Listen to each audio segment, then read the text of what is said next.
It's been 27 years, but the Paris car crash that killed Diana, Princess of Wales, Dodi Fayed, and Henri Paul, it still casts this incredibly long shadow. It really does. And this wasn't some quiet tragedy. It just immediately blew up into one of the most investigated, most debated events in modern history. Absolutely. Yeah. And it was all fueled by this one persistent idea Right. that it couldn't have just been an accident. Right. And that suspicion really is why we're doing this deep dive. The whole conspiracy narrative has been so loud for so long that it's kind of drowned out the actual facts. So what's our mission today? We're going to cut through that noise. We're focusing only on the findings from two massive official inquiries. The first French investigation, and most importantly, the big British inquest, Operation Paget. And when we say exhaustive, you really have to understand what that means. Operation Paget, it ran from 2004 to 2006, and its only job was to look into the claims made by Mohammed Al-Fayed. Yeah, and they had to investigate 175 specific conspiracy claims. 175. Everything from, MI6 plots to a secret pregnancy. It's staggering. So we need to look at what facts actually stood up to all that scrutiny. The central question we're tackling is this: how did the final legal verdict, this very specific term, unlawful killing, how did that actually confirm the official non-conspiracy facts, but at the same time validate all that public anger towards the media? That's the key, isn't it? The distinction between a tragic accident and something more complex. Okay, let's unpack this. Let's start with what happened that night leading up to the crash. The whole scene is just one of chaos and desperation. Diana and Dodi had been on the Riviera, and they were just hounded constantly by the press. By the time they get to Paris on August 30th, they're at the Ritz Hotel. Which Dodi's father owned. Exactly. And they decide to leave around, 12 to 1 in the morning. And the plan itself, it's immediately a break from all standard security protocol. All just to try and fool the paparazzi. There were nearly 30 of them waiting out front. 30, yeah. So the security team sets up this decoy. A car leaves from the front to draw them away. And Diana and Dodi slip out the back. They slip out the back into an armored Mercedes S280, heading for Dodi's private apartment. An armored Mercedes? I mean, that sounds about as safe as you can get, but I understand a critical mistake was made inside the car that made the crash fatal no matter what. A fatal one, yes. None of the four people inside. Not the driver, Henri Paul, not the bodyguard, Trevor Rees-Jones, who survived. The sole survivor. And not Diana or Dodi. Nobody was wearing a seatbelt. And the UK inquest was very clear on this, that failure was a direct contributing factor to their deaths. So let's talk about the driver, Henri Paul, the deputy head of security at the Ritz. His condition that night became, the single most critical forensic finding of the whole thing. And this is where the conspiracy theories really start to fall apart. French investigators confirmed, unequivocally, that Paul was severely impaired. How impaired are we talking? His blood alcohol content, his BAC, was about 0.174%. Now, to put that in perspective, that's more than 3 times the legal limit in France at the time. Wow. That's incredibly high for someone driving, let alone protecting two of the most famous people on Earth.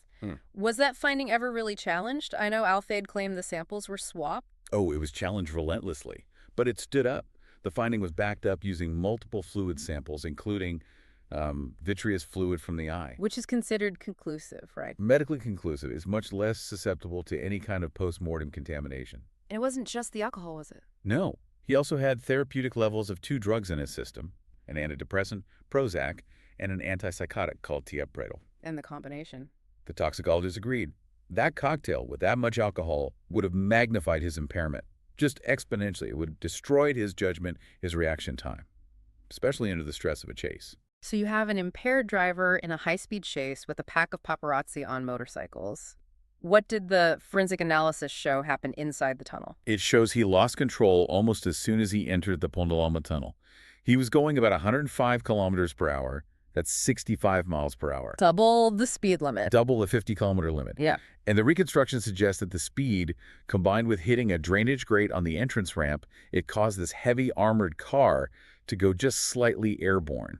Unstable. He would have had less than a second to react. A split second. And in his state, he misjudged an overcorrection, veered left, and hit the 13th concrete pillar head on.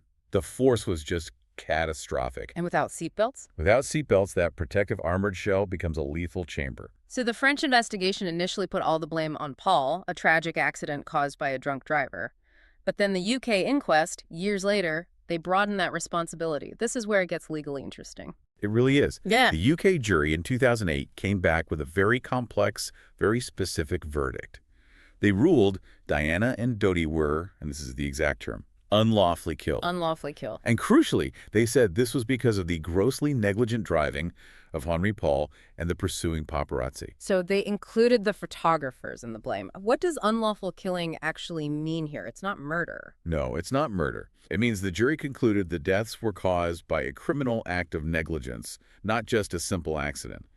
The judge, Lord Justice Scott Baker, he was very clear. He said there was not a shred of evidence for a state-sponsored murder plot. But by adding the paparazzi to the finding. By adding them, the jury assigned legal blame to that aggressive pursuit. So they were saying, yes, Paul was negligent and drunk, but the photographers were just as negligent for creating the dangerous situation that made him drive that way in the first place. Precisely. It was a systemic failure. Yeah. And it validated that public anger that had been simmering for years over how the media had hounded Diana. Okay, that sets the stage perfectly for the conspiracy claims. And we have to start with the man who drove them, Mohammed Al-Fayed. Dodi's father. He insisted for years that this was a murder orchestrated by the British establishment. His central motive was pretty dramatic. It was. He claimed Prince Philip ordered MI6 to kill Diana to stop her from marrying a Muslim man, Dodi, and having his child. The royal family, he argued, just wouldn't tolerate it. A powerful motive on the surface. But when investigators dug into Diana's actual life, what her friends were saying, that story starts to crumble, doesn't it? It completely falls apart. Testimony from her closest friends suggested the relationship with Dodi was, pretty casual. They'd only spent about 23 days together in total. Right. And what's more compelling is that she was still heartbroken over her breakup with Dr. Hasnaet Khan, A Muslim heart surgeon. a Muslim heart surgeon whose relationship the royal family had not opposed. And then there was the quote from a friend that just a week before she died, Diana said she needed marriage like a rash on my face. So the whole imminent marriage motive it doesn't hold up. It just doesn't. But the idea of a plot was fueled by this thing called the Mishkan Note from 1995, this memo where Diana says she fears a planned car accident. That sounds incredibly damning. It sounds it because it came from her. But Operation Paget looked at the context. Her solicitor, Lord Mishkan, he testified that at the time, he thought she was being paranoid. He didn't find the claims credible. So Paget dismissed it. They concluded it reflected her anxieties, her deep distrust of the establishment, but it wasn't proof of an actual plot. They took it seriously, they followed every lead, but found nothing to back it up. And then the most sensational claim of all, that Diana was pregnant. Yes, Al-Fayed was certain she was pregnant with Dodi's child, and he claimed her body was embalmed in Paris specifically to destroy the evidence. What did the forensics say? Meticulously addressed. The post-mortem exam, including her womb and ovaries, showed zero physical signs of pregnancy. And crucially, her blood was tested for the HCG hormone. The pregnancy hormone. The one and only. And the test showed no trace of it. None. What about the embalming, though? Was that a cover-up? The inquiry concluded it wasn't. Yes, the paperwork was done after the fact, which technically breached French protocol, but the evidence showed it was done quickly to preserve the body so it could be flown back to Britain for the funeral. So the people who made that decision had no idea about any of this. They were hospital staff trying to do their job under immense pressure. There's no evidence they were part of some grand conspiracy. Okay, let's pivot to the physical sabotage theories. The idea that someone actively interfered with the car. We have to start with Henri Paul's finances. Right. This was a huge cornerstone for the conspiracy. His salary was about $30,000 a year, but he had over $200,000 in 15 different bank accounts. And a ton of cash on him then, right? About $1,500. So Al-Fayed said, see, proof he was a paid MI6 agent. What did Paget find when they dug into his bank records? Well, this is where it gets interesting. They found no evidence he worked for MI6. No code names, no training files, nothing. However, there's a house. There is. French judicial records did show he had some contact with the French Domestic Security Service, the DST. Okay. But it was about general inquiries within hotel circles, which is pretty normal for a head of security at a major hotel like the Ritz. So he was a source for local intelligence, not some deep cover MI6 operative. But that's enough ambiguity to keep the theory alive. Precisely. The facts didn't confirm a murder plot, but they didn't give a perfectly clean explanation for the money either, so the suspicion lingered. All right, next up. The mystery vehicle. The white Fiat Uno. The phantom car, yeah. Traces of white paint were found on the Mercedes, and some witnesses saw a Fiat Uno speeding out of the tunnel. And Al-Fade pointed to a specific person, a photographer named James Andanson. He did. Hey. And Danson later died in a burnt-out car, which was ruled a suicide, adding more fuel to the fire. But this theory was also completely dismantled. How so? Police found that Danson had a rock-solid alibi. He was 177 miles away from Paris when the crash happened, and his Fiat was an old clunker. It was barely roadworthy. So the Fiat that scraped the Mercedes has never been found. Never. But the most logical conclusion from Operation Paget was that it was just some random driver who clipped the Mercedes, panicked, and fled the scene, terrified of getting involved. Not an assassin. Okay, the most dramatic theory of all, the bright flash. Yes, the claim that a blinding flash of light, like a strobe, was used to incapacitate Paul in the tunnel. This was tied to claims by a former MI6 officer, Richard Tomlinson.